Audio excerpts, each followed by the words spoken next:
Welcome once again to Recording in Progress, where we're slowing down so much that we had to miss a week, the hectic, busy pace of life, so that we can all begin to have a little progress.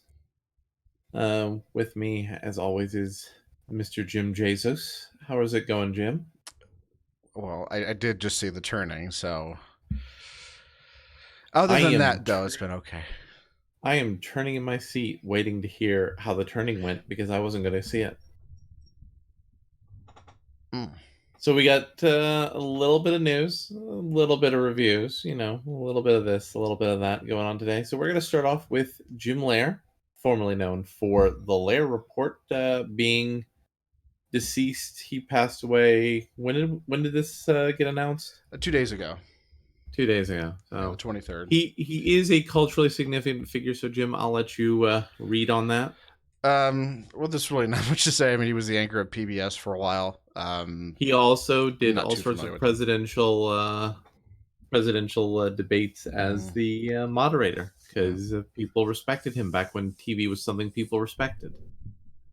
Yeah, TV is terrible now. TV is terrible now.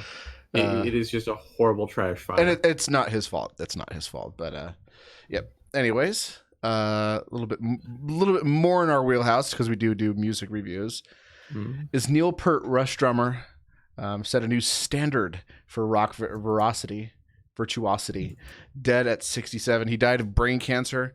I guess he was battling it for, I think they said 3 years, which was roughly about the time that Rush announced they weren't going to be touring anymore. And they were basically hanging it up after 41 years. Seems as though they got the news that he got inoperable brain cancer, and they just were like, yeah, let's just call it quits. Rather unfortunate. He's one of the best drummers. I'm not going to say he is the best drummer, but he was there's so many goddamn good. There's so many great drummers though, especially the ones who died recently. In rock, he's probably one of the top 5. I know a couple of drummers that blow me away a little bit more than him, but he's definitely. I mean, even to be in the top 5, it's pretty amazing. Some of the drummers that are in rock bands, he is amazing, and he's truly going to be missed by me. Rush was a great band. He joined the band, I think, with the album "Fly by Night." If I stand correct, maybe I think their second album was "Fly by Night," so that would be it. Up until I think their last album was in 2012, and he's been doing it for 40 or over about 40 years. It's kind of amazing, kind of an amazing run, and he was good until the end. Yeah, ripping pepperoni. And then of course Terry Jones, member of the anarchic Monty Python comedy troupe, dies at 77 after a very short battle with dementia. Which, you okay there? Always look on the bright side of life. Yep. Just before you draw your terminal breath. I mean, that is the appropriate way to honor him in this situation. Yeah. Let's see, what was the good things they had in here from some of his fellow cohorts. And I've been trying to convince Larry here to say, hey, we've always been talking about doing a retro review series. This is a fairly short one we can do in honor of Terry. And I guess Graham, even though we're about, 40 years? Several years. About 40 years. Several years. Yeah. I mean, like, they're half-ish gone. Yeah. Well, no, there's only 2 that's passed away. Yeah, there's only the 2 that passed away. That's Graham and Terry. Everyone else is still around. Yeah. They're still all doing stuff. They're all still active. They're still all doing stuff. Yeah. So Palin, who was a member of the group, said, Terry was one of my closest, most valuable friends. He was a kind and generous, supportive, and passionate about living life to its fullest. And it's a shame when people like that end up being taken away by dementia. Yeah. Because you watch everything that makes them who they are stripped down to nothing. Yeah. And I work with dementia patients. Well, not so much anymore. But I have spent the vast majority of my current career with dementia patients, and it's really sad, especially when you get to watch them go. Like when they first come in, they just forget a few things, and you've been there for a couple of years, and next thing you know, they don't remember who you are anymore, and it's like, was here yesterday, you know. And It's John sad. Cleese said on the Twitter, "It feels strange that a man of so many talents and so much endless enthusiasm should have faded so gently away." Yeah. So, yeah, that was a notable little bit of sadness there. Yeah. But there's a deeper sadness we need to talk about, and I've we we could talk about the SJW threat every moment of every day on the show, but really, that market's kind of saturated. And also, you get tired of talking about certain garbage things over and over, over and over Yeah. and over. I'm starting to think that that thread is kind of dwindling away, especially when you start seeing movies like Shaft. Yeah, Uh, which is going to be relevant to something we're going to be talking about here a little later. yeah. So, the Disney Obi-Wan Kenobi movie has not been canceled. It has not. It has just been put on indefinite hiatus while there's a retooling. What are you talking about? It's stone dead. It's, it's pushing up daisies. It ceased to exist. No, it's just pining for the fjords. Pining for the fjords. What kind of talk is that? uh You had so nailed him to the perch and pushing up the daisies. Kathleen Kennedy, and this is in reference to a parody account that was initially brought out back on the 17th, but a little later, it was revealed that Kathleen Kennedy is not happy with the script for the show, which is being ran and led by a woman, and they're postponing the Obi-Wan series, and there have been actual production cast staff, like a makeup artist and a costume designer, who have dropped it from their professional resume and have moved on to other jobs. So, what do you think about this latest foible for Disney Plus? And Well, it's it's interesting that she rejected that script, but she allowed The Last Jedi and Return the Rise of Skywalker. but she also rejected the scripts for a little movie called Solo, and for a movie that was going to be The Rise of Skywalker, Duel of Fates. She also rejected the scripting for Rogue One. She's been against more things than she's been for, and the things that she hasn't rejected, by and large, have been the more successful projects, especially the ones that she's not been in a position or power to reject. So the big question is, are we going to finally see an end of garbage going on in Lucasfilm? No. No. On a related note of garbage, Knights of the Old Republic remake may be back in the cards. So Jim didn't play that. Did you ever play the MMO Knights of the Old Republic? No. I've So never played any Star Wars game except for the Super Nintendo ones.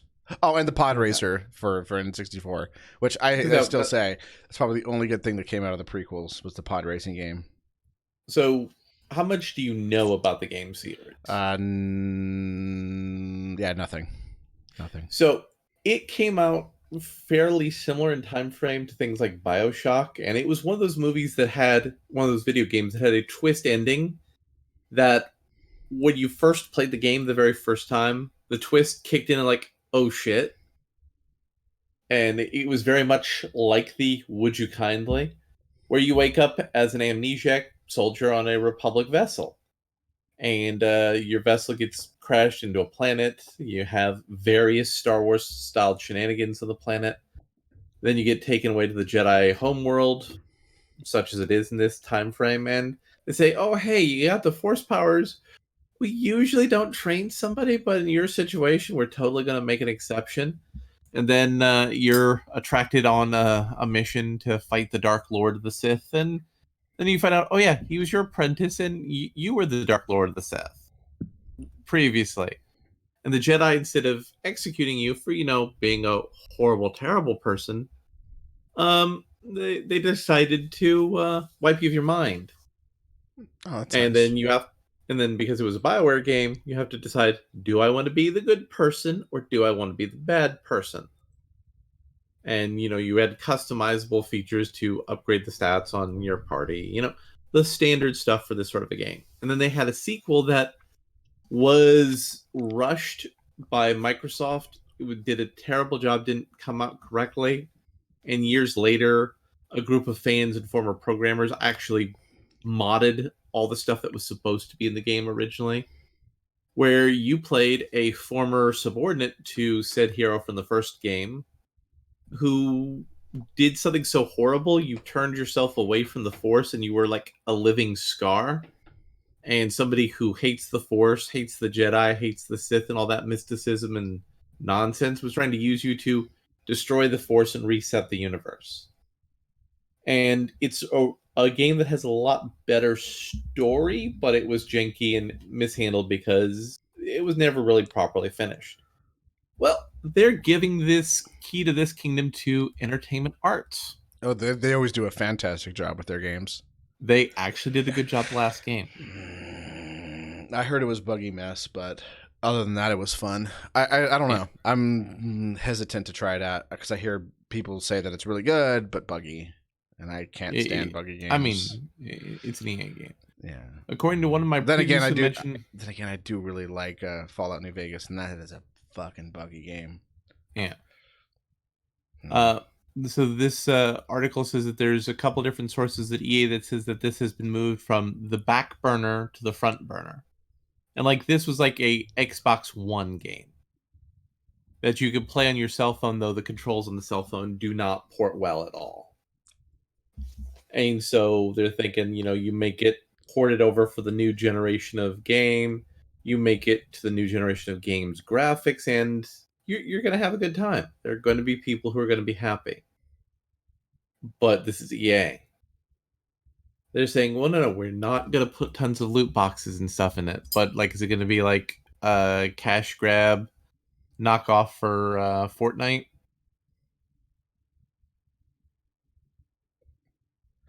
Oh. So I can play this on my phone? Well, you can actually download the original game and play it on your phone, yeah. The controls don't work right, and there was a thing I did, which was not what you were supposed to do, but it worked in the game. So in the game, there's like mines, right?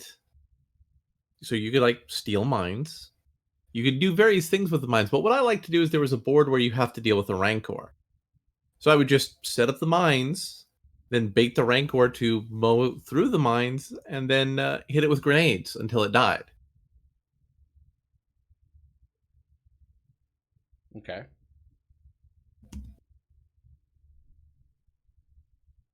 So that was when I couldn't do that in the cell phone game. I was like, screw this.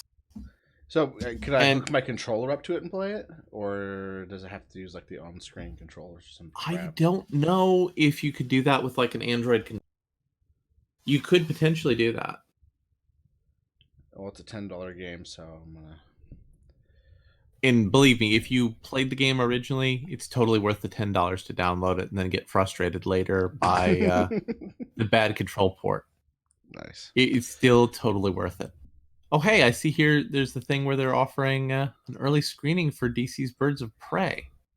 There's an advertisement on here. Yeah. Wow. But if I could do that if I was in Texas.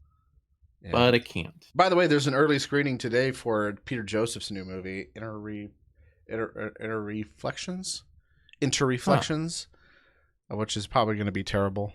That movie has been in production hell since 2014, when it was announced to be a Zeitgeist Part 4. Yeah, it's probably not going to be good, but we'll get to see it soon, apparently. All right. So, next up on our cavalcade of terrible things going on for Disney, Marvel cancels Howard the Duck, Tigra, and Dazzler. So let me give you a little heads up, because you're not as comic book savvy as I am about these things. Of course, Howard the Duck was originally Marvel's parody of Donald Duck, who became so ubiquitous in the background of various comics and in his own comic that even Disney couldn't stamp him out. He was also in a less than good movie made by George Lucas. So his cartoon got canceled. Tigra and Dazzler. So Tigra was a superhero who lost her powers, but then she was like, "Oh wait, I'm secretly from a place of magical cat people," and so she's a tiger lady. Those are her superpowers.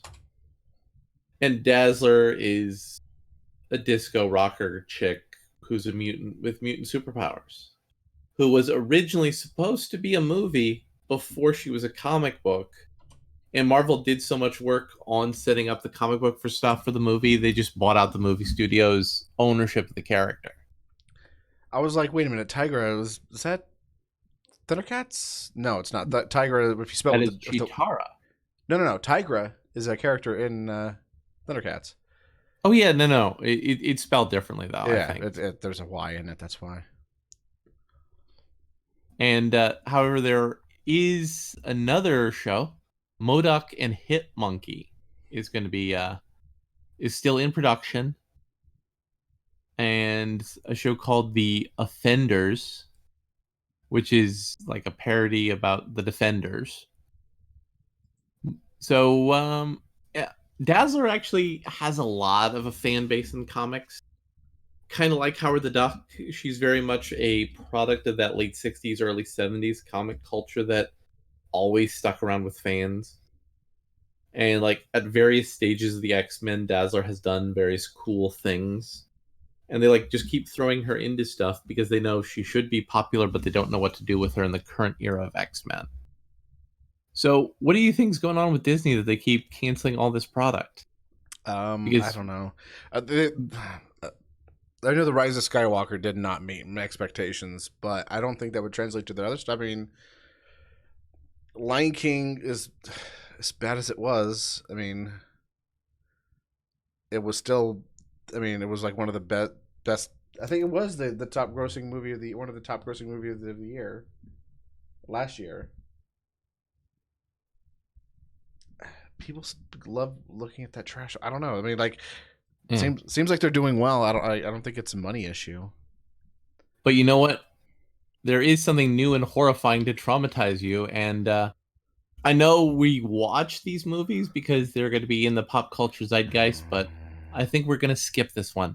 Bambi to traumatize a new generation with a Lion King style live action remake. I don't want to watch the new Milan. Little Mermaid's coming up, and I have to watch it because if I don't, I'm gonna hear it from my friend who's gonna be like, "Oh, you have to watch it so we can talk about how bad it is." The Because they're Disney obsessed with remake it. train just keeps chugging along, spewing cash instead of smoke. There's still some classics left for the House of Mouse to reinvent, and repackage. And they won't stop until every bit of IP is horribly raped in a refrigerator. I mean, until every bit of IP is sucked dry. Sorry, that was a bit mean. No, it wasn't. What I said was mean.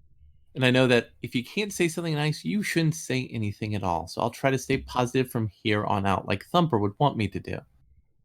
Disney has announced they're developing a remake of Bambi. According to the Hollywood Reporter, Disney has signed on screenwriters Gina Robertson Dworet, who worked on Captain Marvel and Tomb Raider. Just take that in. And Lindsay Beer of Three Things I Have Never Heard of, and no, excuse me, Two Things I Have Never Heard of, and that's kind of not good. Because if I haven't heard of the movies you're writing, that's not a good sign.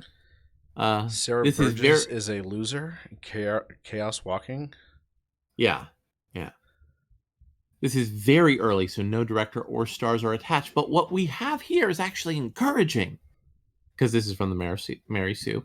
I hope that women writing the script means that we'll have more female characters rather than the ultimate Disney dead mom. But that might be asking too much. It would also be lovely to see a female director helming this thing. But why though? Yeah, why a female director? I mean, I just got Because done watching a movie that was made by a female director. And it wasn't good. It had nothing to do with the fact that it was a female director because I saw an even worse movie that was done by a male director not 2 weeks ago.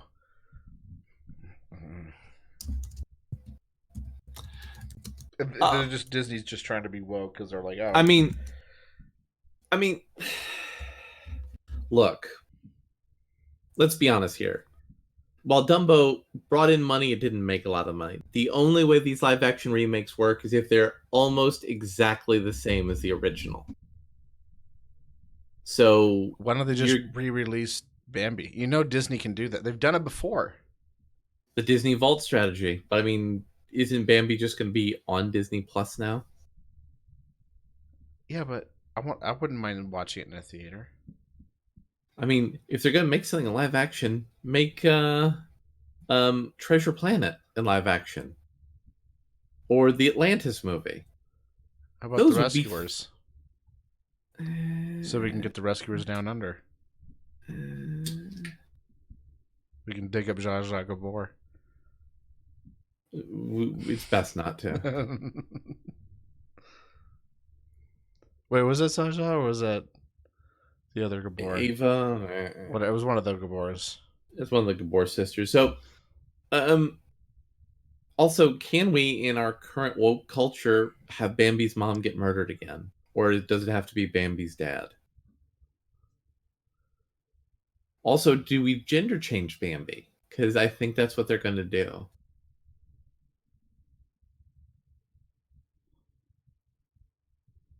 Because Bambi now culturally is a girl's name. Well, what about if it's still a dude, but at the very end he gets Twitter pated about another deer, male deer? Uh, Or what if Thumper's gay? That's probably the more of the Disney strategy. So they're not going to make the main character gay, but they will make like a little side character not really gay, but just like hint that they're gay. hey. Lesbian number one and lesbian B are the two most important characters in Star Wars, Jim. Touche, touche. And more about the possible death throes of trash media culture. Can Star Trek Picard recover from its bafflingly bad premiere? New life, new civilizations. Nah. Star Trek Picard boldly goes nowhere new. The grave robbing familiar concepts when it's not distracting you with pointless fight scenes. The cliches pile in the Thursday's episode streaming on CBS All Access, which I'm not paying for. I'm not even going to go steal it. I mean, go to the public library for it. Premonition Dreams wedge into dead character cameos. New characters, Daj, Isobrionis, gets Jason Bourne into a regular person. Whoa, where did he get the badass martial arts moves come from? Jean-Luc Picard, Patrick Stewart, returns with a mad as hell televised speech, such as a tired way to launch a show that Aaron Sorkin already did twice. The dynamic between Picard and Jal suggests one star saga catching up. Here's the famous elderly hermit unretiring for one last job, and she's Palpatine's granddaughter, more or less. Worth the subscription fee, you might think? No. Just see Stewart back in uniform? No. The Next Generation's charismatic captain appeared in 2002's Star Trek Nemesis, a memorably unpleasant vampire clone weird adventure that killed off Picard's synthetic friend Data, Brent Spiner. From then to now, Picard got promoted and fired. He was once a Starfleet admiral plotting a rescue to mission to save 900 million Romulans from a supernova, then a calamity witnessed in 2009's feature reboot, which is no longer the license holder property for Star Trek. Took place kitty corner to another disaster. Peaceful androids on Mars went kill crazy, exploding a massive shipyard in a suicide scorch. So, why are there peaceful androids that went crazy? When did they start making a lot of androids? Why is this in Star Trek now? The carnage scotched the Romulan resettlement plan, not that there was much political will to help the enemy empire. Why did Picard part ways with Starfleet? Because he fumes it was no longer Starfleet. Heavy conceptual framework here. Environmental catastrophe, a home for the salt. To be unforgivably blunt, it's Space Katrina plus Martian 9/11. With the side of who turned the androids crazy, hacker paranoia, and the depressing possibility that someone in the writer's room said false flag out loud. Picard was a Trek paragon, soldier, diplomat, philosopher, and intermediate for our life stream into a megala atheistic abstracto realm expert Palmer face. Now Starfleet's finest is Starfleet's critic. So yeah, basically this is about everything that's going on now. Donald Trump, 9/11, the war on terror. and other requisite nonsense.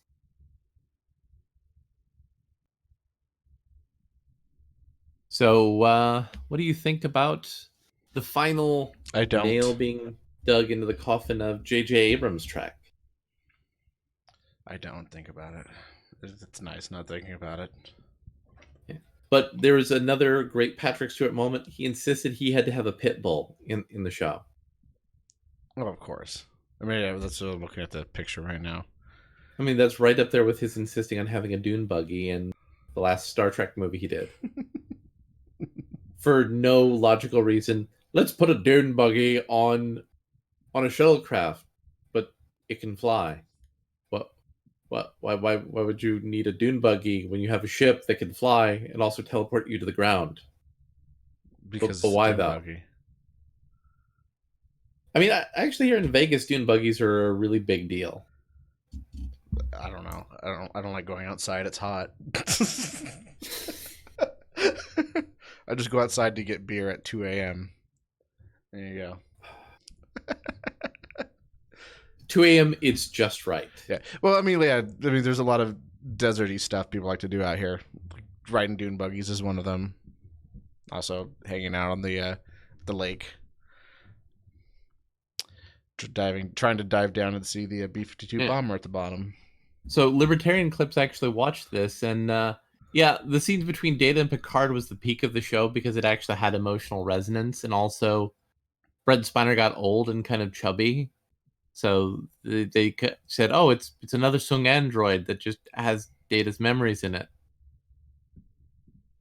And yeah, the evacuation of the Romulan planet was supposed to be like Dunkirk. 900 million people being the same as evacuating British soldiers from a city. Because of course it is. Things don't mean anything.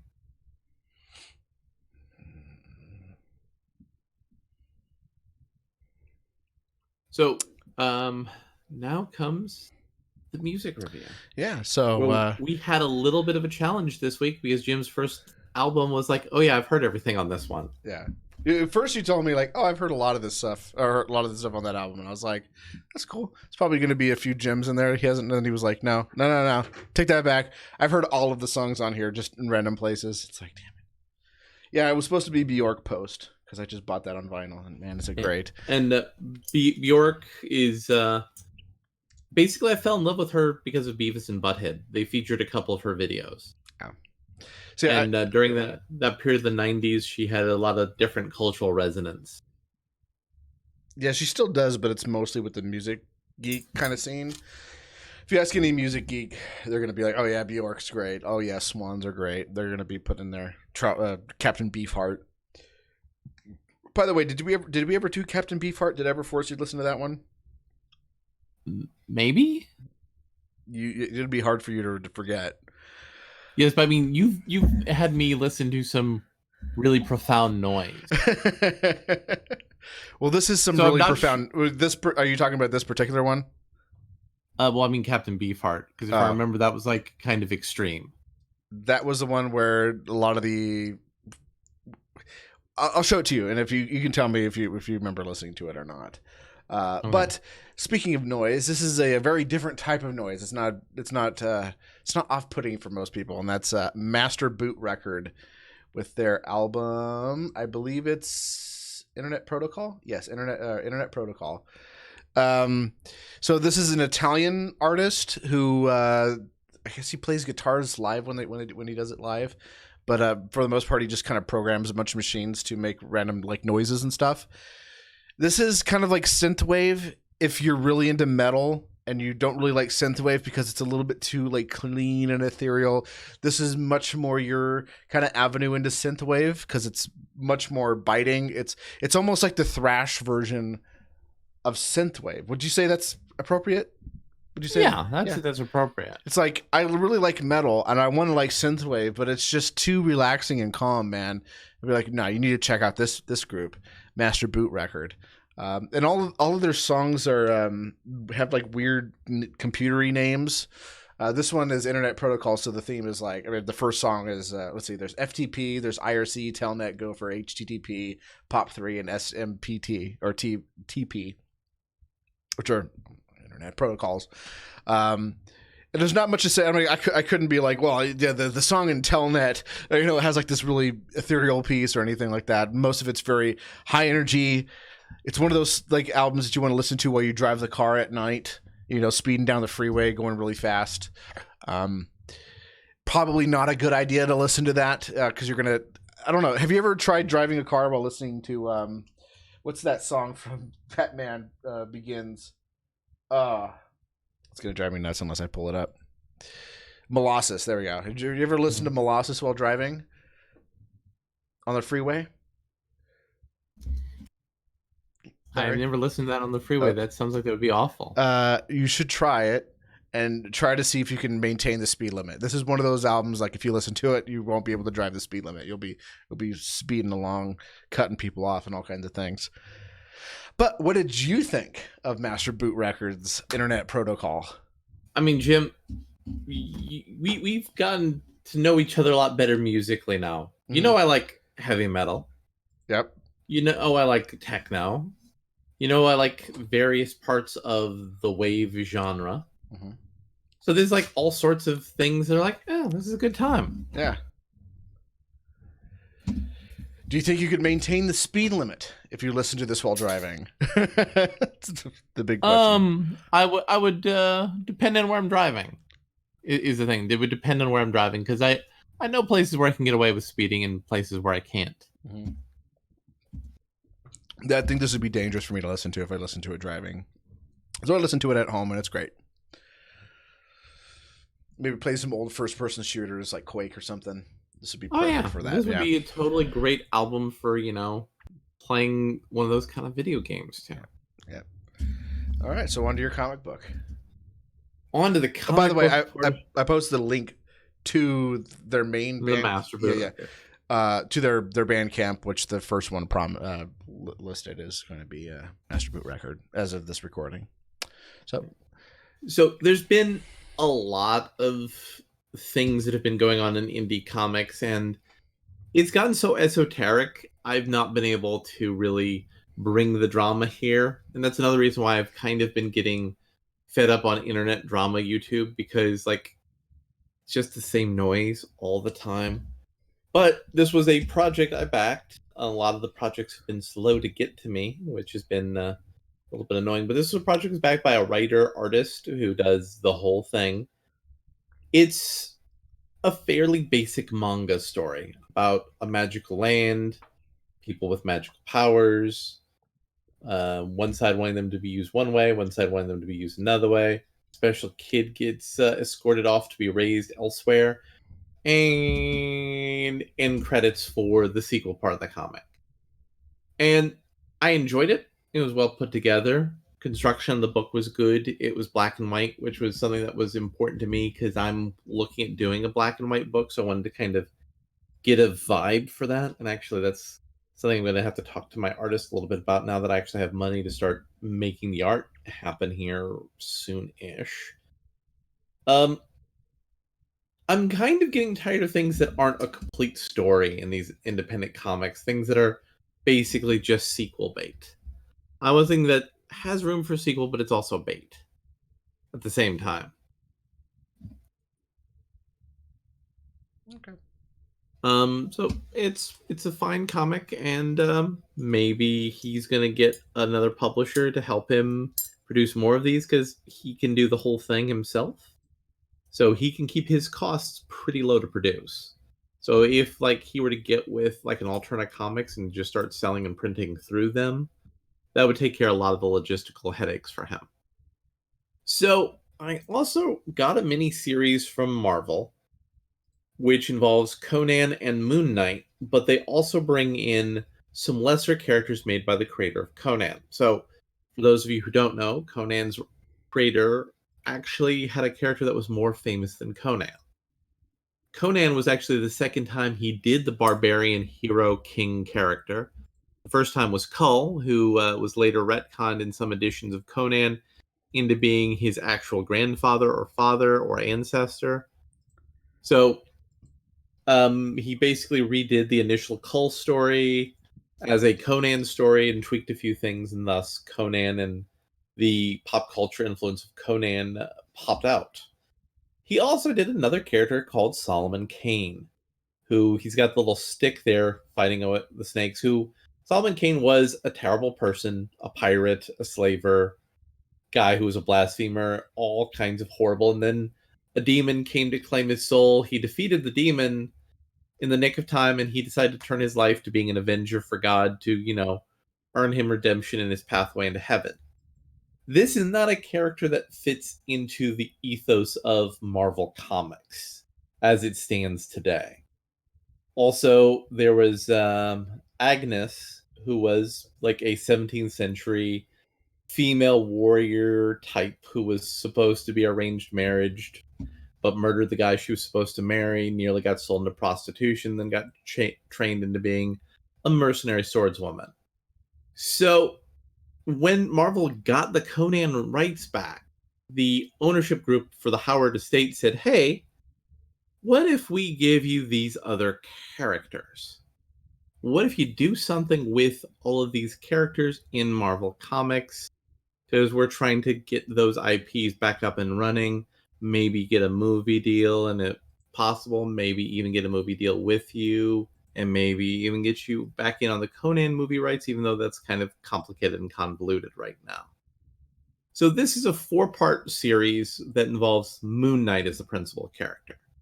So Moon Knight's gone through a whole lot of interesting iterations, but basically he's a guy with dissociative personality disorder who also actually has an ancient Egyptian god talking to him and giving him powers.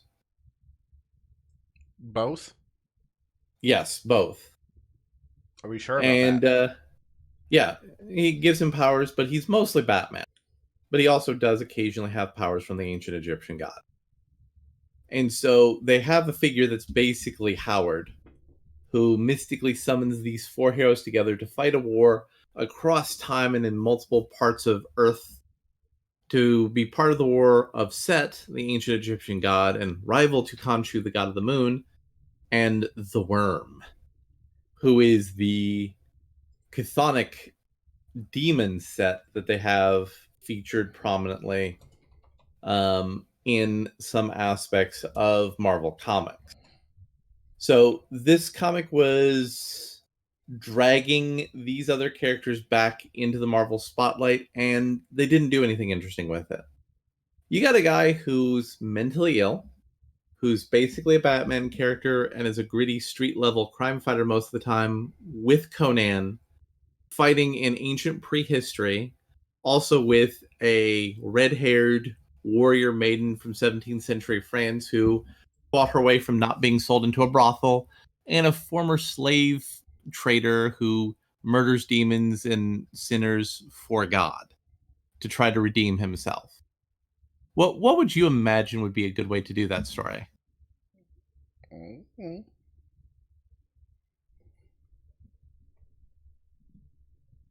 I don't know. Mm-hmm. This is not Conan is not my wheelhouse at all. I'm sorry. Well, I mean, that's fine. But the thing is that this is a gritty story involving gritty characters that should have pushed forward, but they just couldn't get ahead of themselves. They couldn't take these characters, do something dark, something prestige. I mean, the writer is doing good stuff on Conan, so he was given this side project, but they're really not bringing the best out of here.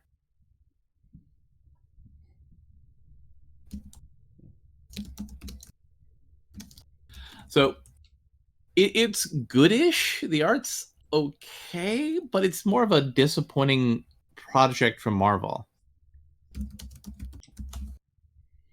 And Marvel has been nothing but disappointing projects to us lately. Yep. And now we get into the movie reviews, and I saw an anime movie that was out called Weathering You. It has a Japanese name, something like Sunshine Girl. So it's kind of weird. how the story works, but it's a story about a boy who runs away from home, goes to the big city, finds somebody who takes him under his wing after he's been homeless, and the girl who was kind to him and worked at McDonald's, he later falls in love with her and helps her become her best self because she has magic powers and can make the sun shine because there's been horrible rains all the time and typhoon like weather all the time. And as she makes the rain go away, she slowly but surely is being sucked away to the realm of magic, basically human sacrifice to make the weather better. And this is all about love and what you're willing to sacrifice to be happy versus what you're willing to sacrifice for love, which is an entirely different thing. And it's also about how we have a very immature view of history and how if you think about civilization in thousands of years, things like the entire city of Tokyo being flooded away don't really mean a lot. They're not really significant because a couple hundred years ago, Tokyo was mostly underwater anyway. So if the rains drowned it all out, that doesn't matter. What matters is the people, the relationships, the family, and all that is told with some breathtaking animation, some of the best computer related stuff in the blended art kind of anime style that some of the better shows are doing and better movie productions. I highly recommend this, and this should definitely be something that should be in a best animated film category next year. We'll see if the Oscars kind of sort of fall short on that. I guess it's still in, okay. So they're not playing it at my theater, but they are playing it across town, which I can go see. Yeah, go see it. You will enjoy this movie. Also, there's a little gun subplot in there, but it's not like a guns are bad. It's yeah, guns are a thing that happens when you're in certain bad places. And the cops are just trying to arrest the kid because he ran away from home, so they're trying to take him back to his parents. And like when the kid runs away and tries to avoid the cops are just pissed off at him that they're making him work harder to try to catch him. So it's a really good, naturalistic, realistic, wholesome movie. I'm gonna check it out then. So now we're going to get into the movie that we both saw. That we got two movies that we both saw. Well, yeah, two movies we both saw that we're going to be talking about as part of what I'm seeing as a general trend starting to emerge. So we're going to talk about a movie called The Gentleman, where Matthew McConaughey has to make a big stretch for himself as an actor playing a guy who likes marijuana. Who likes marijuana so much that he's selling it. I mean, that is a very big acting stretch for Matthew McConaughey. He should definitely get an Oscar for that one. Yeah. This is definitely not in his wheelhouse. Definitely not in his wheelhouse playing somebody who's into pot. I think this is Guy Beach Ritchie Bum movie. Was a little bit more kind of like, I don't know, LSD or yeah. So Guy Ritchie crack has been he's been falling short of the mark recently a lot, and basically he made Aladdin. Aladdin did well, so he gets to try making a Guy Ritchie movie again, and it worked. It worked this time. He had a bunch of Guy Ritchie-styled characters in a Guy Ritchie-styled story with Guy Ritchie-styled shenanigans, which references, biblical things and, William Shakespeare, but in a kind of stylish 70s... Or you mean William Shakespeare? William Shakespeare, exactly. Yeah. 70s gritty life. So, it's... Matthew McConaughey doesn't want to sell weed anymore. Weed's going to be legal. But he doesn't want to get into the legal weed business because they're going to say, hey, you kind of were a murderous, barbarous drug lord for a while. And, we're not going to give you, legal license to sell a multiple billion-dollar-a-year industry. And so he tries to sell it to somebody who hires some other criminals to run down the value of the business. But that's not really the plot, is it, Jim? No. The plot is a blackmail's plot. Yeah. Hugh Grant playing a brilliant role where he's playing a scumbag private detective working for a British tabloid. And he he's going out to destroy various famous celebrity people, much like he was by these exact kinds of persons. And I don't think Hugh Grant was putting anything like vengeful or bitter about his own experience into there. He was just being realistic about the kind of person it was. He was kind of a sexually depraved pervert a little bit too. And it's all about him trying to blackmail Matthew McConaughey's character. Not once, but twice. And kind of three ways, if you really think about it. There's a subplot involving an up and coming Chinese gangster who wants to take over Matthew McConaughey's plot because some billionaire wants to give him the turf. And he would have lived if it wasn't for the fact he raped Matthew McConaughey's wife. Oh, tried to. And that was just a thing he had to get murdered for. Tried to rape. Tried to rape, but you know he got a bullet to his head for his trouble. Mm-hmm. And there was a great scene. So the entire scheme involves Matthew McConaughey being sort of a chameleon going various points in the British class structure. So his chief henchman is played by the same guy who played King Arthur in the terrible King Arthur movie that Guy Ritchie made. And he goes into this junky apartment, and it's all about power moves, how he uses his other henchmen, how he takes control of every sequence in the room to control all the power, how all the lighting is shot, and how all the camera stuff is shot. And it's actually kind of similar to the scene in Pulp Fiction where they first go into the apartment with the guys who have Marcellus Wallace's briefcase. Also, the scene where you kind of build a little bit rapport, but at the same time, you can tell like while he's trying to build rapport, they're just like intimidated, like, oh shit, we're gonna die, aren't we?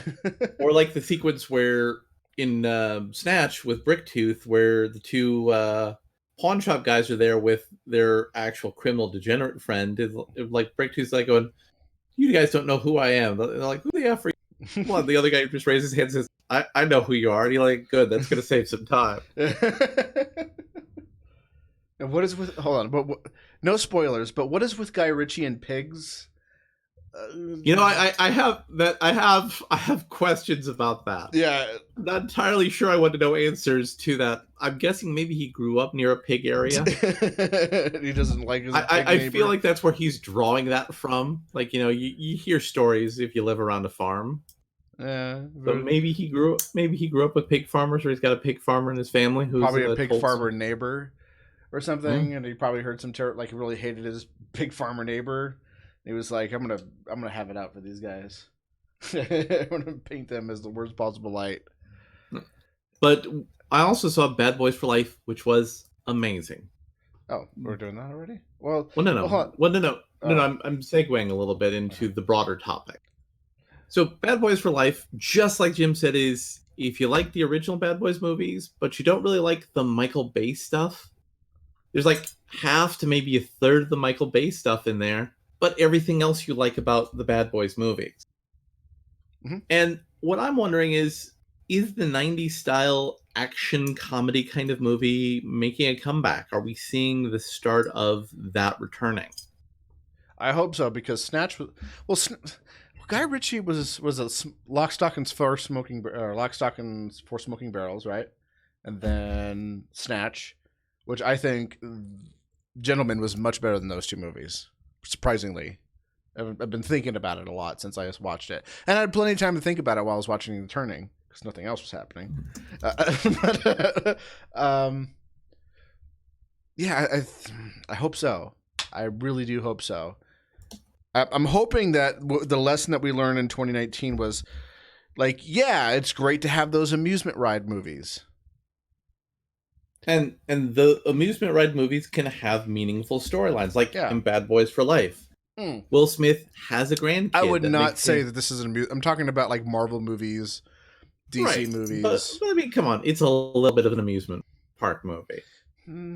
It's a little bit. There's a lot of action, a lot of good 90s style action in here.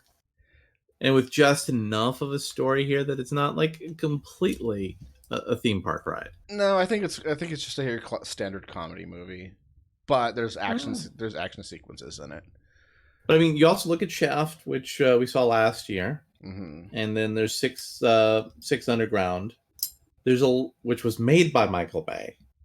So, do you think that there seems to be several of these movies? They're defying expectations. So, maybe later this year, maybe next year, we might see more of this stuff. I think we're already in that era where they're already making them. Now they're starting to put them out. Right, but I think these are really the first vanguard of these style of movies. So we might be seeing that for like the next 5 or 6 years, like a whole bunch of movies trying to tap into this niche. As long as they do it right, and so far they have been doing it right. But However, you like know how I movie love, studios will be. They're going to be like, what kind of garbage can we make? Okay, let's just hand it off to some random director. It's like, no, no, no, no. well, no, we need to make sure it's a trans director because The we said something about trans people that they didn't like. Is there a trans director? Wachowskis. I think yeah, yeah. There you go. But like, Well, and they're already doing that with the Matrix, I guess. So here we are. We're already there. We're already there. but something else I Uh, liked about this movie is it's about men of a certain age, and maybe it appeals more to us because we are of that certain age. no, they're older. They're Balancing, in their 50s. well, right, but they're playing people in their 40s. Um, That's no, they're playing people in their 50s. I mean, they even got the was it the cocoa bean or was it midnight cocoa bean? yeah, for the That's beard guy. 50s. That's 50s because he had a grandkid. This is Yeah. not our age. Well, I We're, mean, you could have a grandkid in I'm not even certain 40 yet. Jesus communities, Christ. but it's like about aging and like you're not the indestructible 20-year-old anymore, but you Yeah. could still be a hero. And that's something that you see in both of these movies. You see like young people wanting to come up, having to deal with older people who are like saying, like slow your roll down a little bit. And something I thought was interesting in Bad Boys for Life is it has certain thematic similarities to Gemini Man, which was horribly butchered by studio malfeasance and feedback. So how is it that Will Smith was good in a movie that had a good script, but not good in a movie that didn't have a good script? Hmm. I wonder what those two movies did differently. Hmm. Maybe it was cinematography. It could have been Maybe it should cinematography. have been the same. I'm going to put it on that. Keep writing garbage scripts. Keep writing garbage scripts. We'll get Everything will be fine. yeah, we'll get it. We'll get a better Everything will be fine. cinematographer. Yeah. Yeah, yeah. Um, but back to the gentleman for a bit. I loved Colin Farrell's character. I loved his Yes, introduction as a character.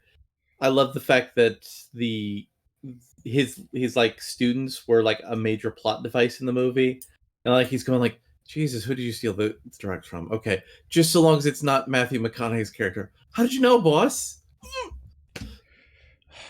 hold And on. his whole Let me go fix that. And he comes in and he's like, "Look, I already they know were that you're mad at stupid. me. Yeah, they were stupid. This is my bad, and I know that I'm responsible for them, so I'm in your debt. What do you need me to do? I'm doing it." And he was like, "Well, first you can tell us who told you where this spot is." He's like, "I can do you better.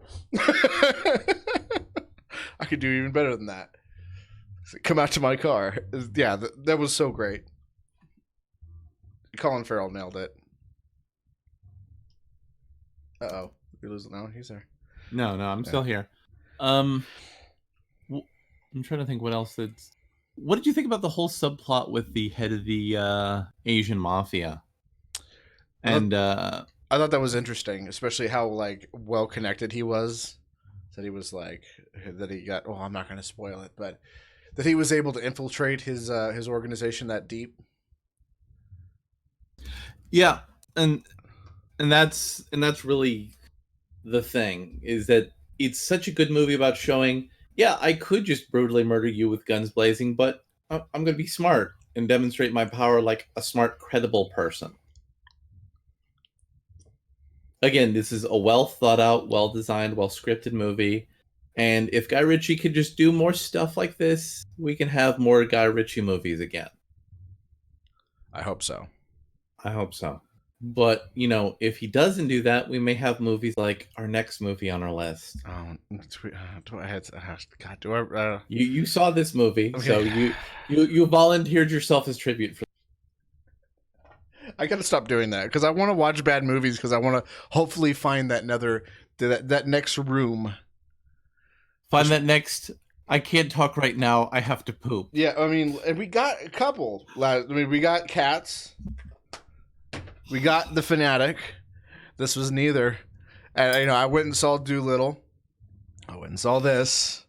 And this surprised me. This surprised me because this is actually worse than Cats. This is actually worse than Doolittle. Wow. It's not Sharon Tate bad, and it's definitely not Murder of Nicole Brown Simpson bad. It's just very boring.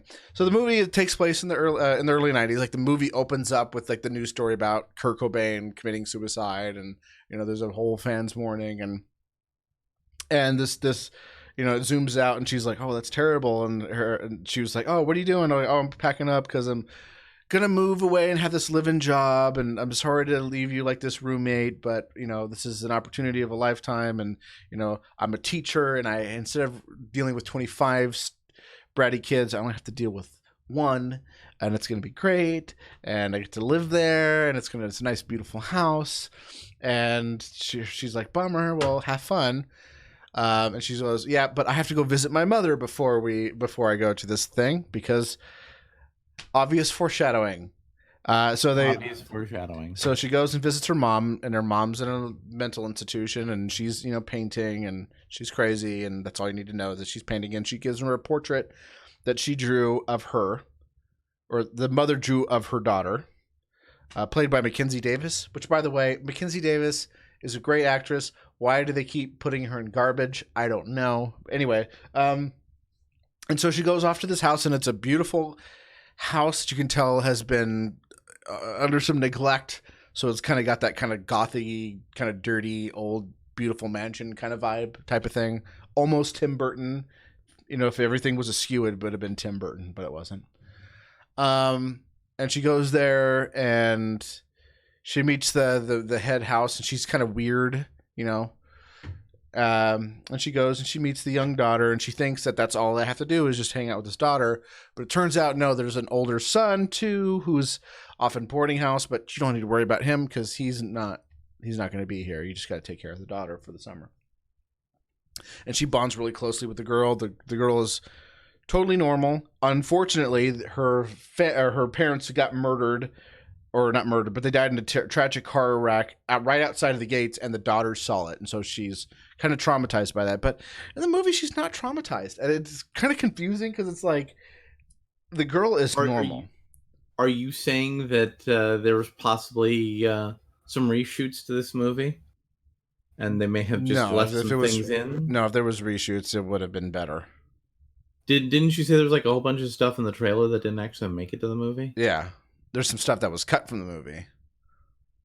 Like there was like a few scenes, like the scene where the spider is coming out of the kid's mouth. That was not in the movie. There was a scene with like an owl that was in the movie. The scene that you see in the trailer where she's shining a flashlight was different than what we got in the movie, and I'll talk about it when we get to that. So she goes there, and the daughter's normal, and then but she goes like we don't go into the East Wing, and she's like, why not? And she's like, well, I just don't want to. That's all, that was enough, but, it kind of got her going like, why don't you want to, whatever. So she gets showed to her room, and there's like this creepy doll, or this creepy, I guess it's a doll, of their grandmother or great grandmother or something. And they put it in her room, and she's like, oh, she gets creeped out by it, and she puts it in the other room. And when she puts it in the other room, she turns the head to look away or whatever, and then she puts it in the other room, and then we get the head turn, after she leaves the room, all creepy because it's a haunted house. So that's important to note. That's otherwise I wouldn't have mentioned that jump scare moment because it's going to come up later as a big problem for this movie. Because jump scares are a problem for every movie. If they're done right and sparingly, they can be all right. Like Lighthouse, perfect example. Yeah. Or Witch, perfect example. But anyways, so she ends up like wandering into the other part of the east part of the house, and some spooky things happen, and jump scare, jump scare, jump scare. By the way, Larry, boo. Hmm. Did I scare you? No. That's about yeah. There was none of the jump scares worked for me. Okay, even when I go see one of these movies and the jump scares really don't work on me, occasionally they'll get me one or twice. I saw all these coming a mile away. Anyways, so she goes through a little spooky part of the house, and then when she comes out, the kid is there, played by Finn Wolfgang. What the fuck is his name? This is a weird name. He's in everything right now. Yeah, he's in everything right now. He's going to be in the new Ghostbusters movie. He's in all the Stranger Things. And he goes like, he's like, oh, hi, I live here. And she's like, oh, I thought you were in boarding house or whatever. And she was like, yeah. I was like, yeah, well, anyways, you're not supposed to be down in this part of the house, so let's go back up there. So in the trailer, it makes it seem like the kid is nuts from that part, and in that particular scene, he wasn't. And then they go upstairs, and there's more stuff where she goes around the house, and spooky things happen, or they're doing things, and spooky things happen. Finn, I forget his name in the movie, but Finn, like has like these moments where he's just like a dick. It's not really creepy. It's just more like you're a dick. And it's very inconsistent because on one hand, like he'll do some dickish thing. He'll say something really mean to her or really like sexually creepy. Like he goes into her room one night while she's sleeping, and he like rubs her face, and she's like, "What the fuck are you doing?" And he's like, "Oh, you had a spider on your face." And then he tries to like kiss her, and she's like, "Get the fuck out of here." And then another scene, like one of the koi in the koi ponds is out, and a bird is eating it, and so he stomps on its head, to put it out of its misery. But they try to play it off as like, oh, this kid is creepy, but it's like, no, that's kind of a reasonable thing to do. Yeah, stamping on it a couple times after that was whatever, but I mean, maybe he doesn't know how to murder something effectively. Yeah, I mean, he's a kid, so whatever. So that's really inconsistent. Or either that, it's just really confused on how they're executing these things. But it's shot like it's crazy. But if you really think about it, you're like, no, that's put the fish out of its misery. Come on, like don't let it suffer, like getting eaten alive by a crow. Come on, don't be a dick. Yeah. Anyway, and then it starts like this plot starts unraveling over time, and you get like small bits of it every time she goes and wanders in another part of the house or another part of the property, and something creepy happens. You learn something else. That there was a housekeeper that lived there after the parents died. Then like he took over the house. The nanny and him didn't get along, but like I guess they were in a relationship, and she tried to leave, and she wouldn't. And she tried, she attacked her, and that was the real reason why she left. It wasn't because of the creepy kids, because the creepy kids weren't really that creepy after all. I think. Who knows at this point, because it's very confused. And then it turns out that he was an alcoholic, and he was also a bad influence, and that's why the creepy kid actually isn't really creepy. He's just kind of a dick because he hung out with an alcoholic dickhead. And then she gets a letter from her mother, and it was already open, but you don't really know whether or not it was really open because the mother's crazy. She could have just sent the envelope unopened. But she was like, "Did you open my mail?" And she's like, "No, it came like that." And so I'm sitting there wondering, like, did it really though? It could have. This was established poorly. If it was like ripped open, then you would have been like, "Okay, yeah, you opened it," but it wasn't ripped open. It looked like they opened it through the seal or whatever. Anyways, and she was a bunch of like chalk drawings or black charcoal drawings that her mother sent, and she's looking at them. And then, she starts doing more things, wandering around the house, finding spooky things, more exposition, explains more parts of the story. And then, like the ghosts start coming out a little bit more in force. She gets attacked. By the way, Thing, you remember Thing from the Addams Family? Yeah. Still going strong after all these years. I mean, like he's been since the 60s. Looks great. Thing is great in this movie. He has a little cameo in this. She starts getting attacked. She starts seeing visions of like the original nanny who left, getting murdered and raped, and then she ends up getting attacked by the ghost, and then we start building up to this point where she's like, I figured out what's going on. the headmaster murdered, or the girl that still lives there, the old lady that lives there and takes care of the kids. She was the one that murdered the head keeper because he was such an abusive person or whatever. So after the lady left and she found out that she was murdered, that's when she killed the headmaster, to keep him away because he was an awful, terrible, violent person. And then the ghost murdered her. And then she, after that happened, she rounds up the kids and tries to convince them to go. And the kid, the creepy kid's like, "No, Finn." It's like, "No, like we can't go. If I leave, he'll murder me too." And then she convinces him to go. She gets the girl, and they leave. And then after they leave, spoiler, by the way, doesn't matter. This is so stupid. The ending, it doesn't really make sense anyway. It turns out that was all in her head. And it zooms back. It zooms out after they finally leave the house, and they're driving away. It zooms out. The pitch black night was actually the pitch black drawings that her mother sent her. It was all in her head. And so she goes and she's like freaking out over stuff. And the lady's like, "Oh yeah, your mother's crazy. I hope it's not hereditary." And she goes to the kids and she's like, "We got to get out of here. Like, about the murder. You just saw him in the mirror right now, didn't you?" And they're like, "No, you're a crazy bitch." And they're like laughing behind her back, like, "She's the fucking new head dandy. She's crazy, isn't she?" And then it just flashes out, and her mother, she's in the pool with her mother at the crazy house while she's painting, and the mother makes a scary face, and that's how it ends. And you're just going like, what the fuck is that?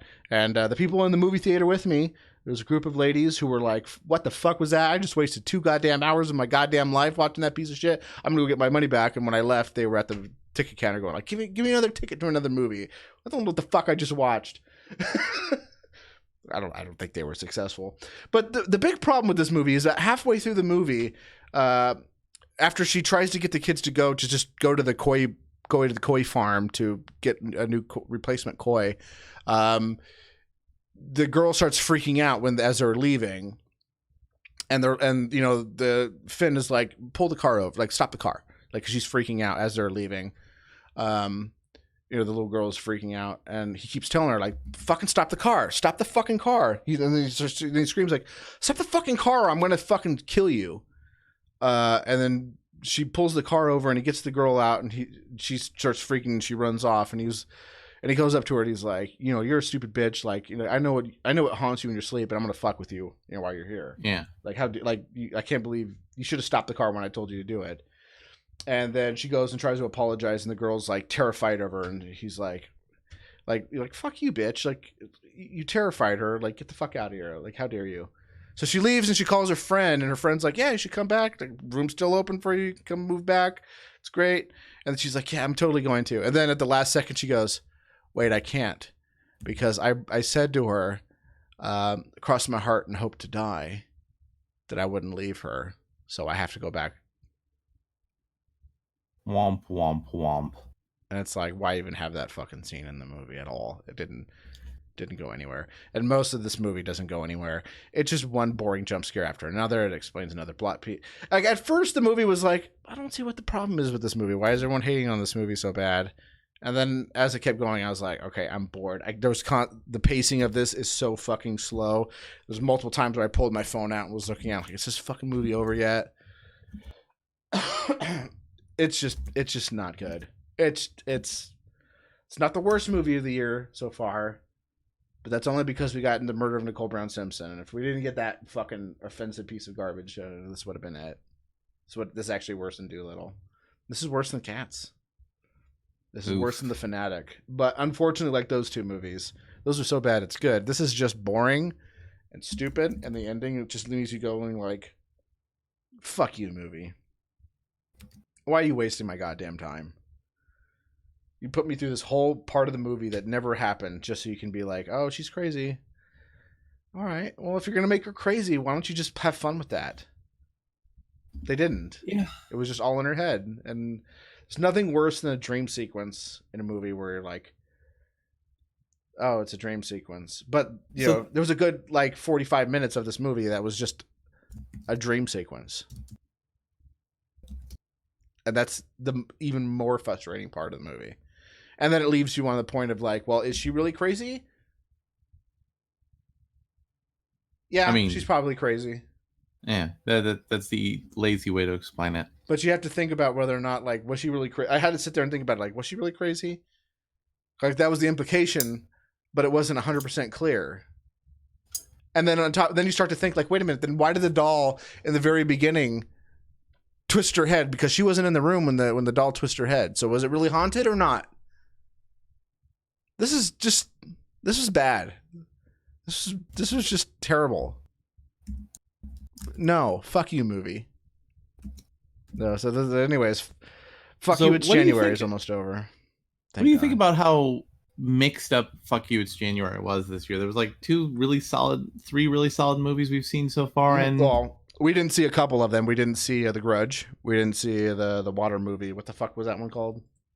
um, oh, I forgot what it's called, but yes, that The one Dapperton was was. telling me it was good, but I'm like, but she also told me Crawl was good. So, and Crawl was serviceable. It was, it was a fun little like monster movie, but it was alligators in a storm.